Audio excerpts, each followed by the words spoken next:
You ever shake on a deal feeling great about it, only to realize later that you and the other person were talking about two completely different things?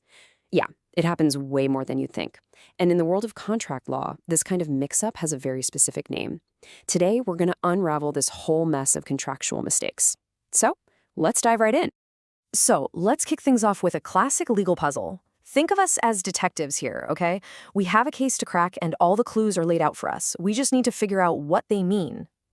All right, here is our central mystery. Pay close attention to the wording here. We've got an apparent agreement. So on the surface, everything looks totally fine, right?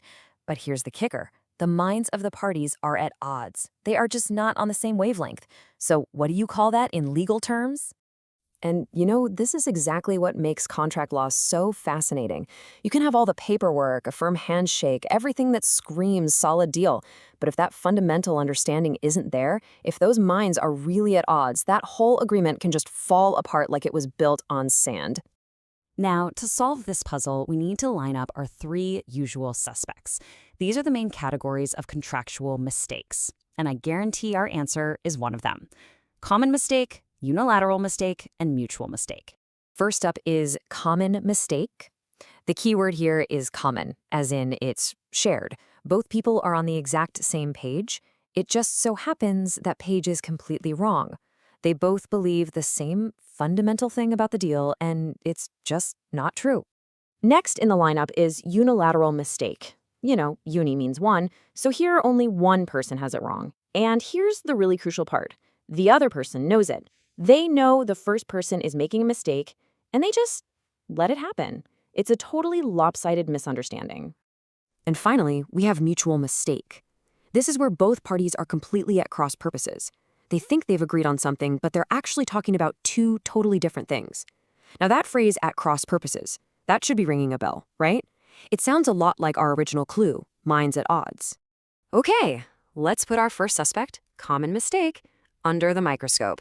Could this be the one? Let's take a closer look.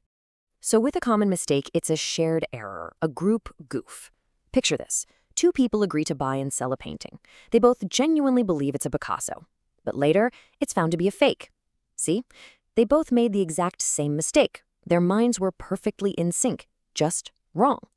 All right, let's move on to suspect number 2, unilateral mistake. How does this one stack up against the clues from our puzzle? You can really see the imbalance here, can't you? One person is working with bad info, and the other person is sitting there totally aware of the mistake. This isn't a shared delusion at all. It's a one-sided blunder that, frankly, the other party might even be trying to use to their advantage. Okay, we've looked at 2 out of our 3 suspects. I think it's time for the big reveal. Let's look at our last option, mutual mistake, and see how all the puzzle pieces fit together. Okay, this is it. This is the moment where it all clicks.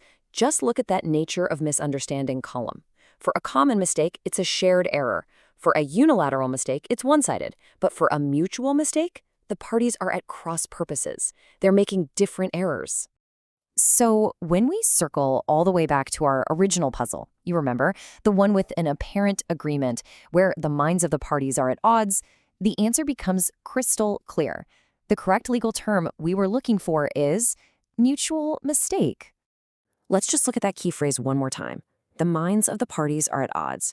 That is the textbook definition of a mutual mistake. It's not about sharing a mistake. It's about a complete failure to even agree on what the heck you're talking about in the first place. So why isn't it the others? Well, it's not a common mistake because they aren't wrong about the same thing. And it's definitely not a unilateral mistake because nobody knows the other person is confused. It's a genuine two-way misunderstanding. They are basically having 2 totally separate conversations while nodding and smiling and thinking they're in agreement.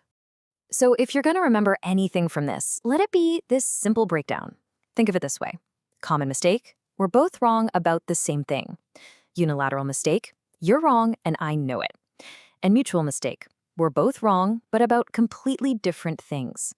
Simple as that. So why do we even care about all this? Because out in the real world, this stuff really matters. These kinds of mistakes can make a contract totally void, as if it never existed. Getting this right can save you from signing a useless agreement, and, maybe more importantly, can keep you out of some seriously expensive and stressful legal fights. It really all boils down to making sure there's a true meeting of the minds. And that leaves us with one final thought. The next time you're making a deal, doesn't matter if you're buying a couch or signing $1 million contract, just pause and ask yourself, how can I be absolutely positive we're on the same page? What steps can I take to make sure our minds are actually aligned and we're not just at cross purposes? It's something to think about. Thanks for digging into this with me.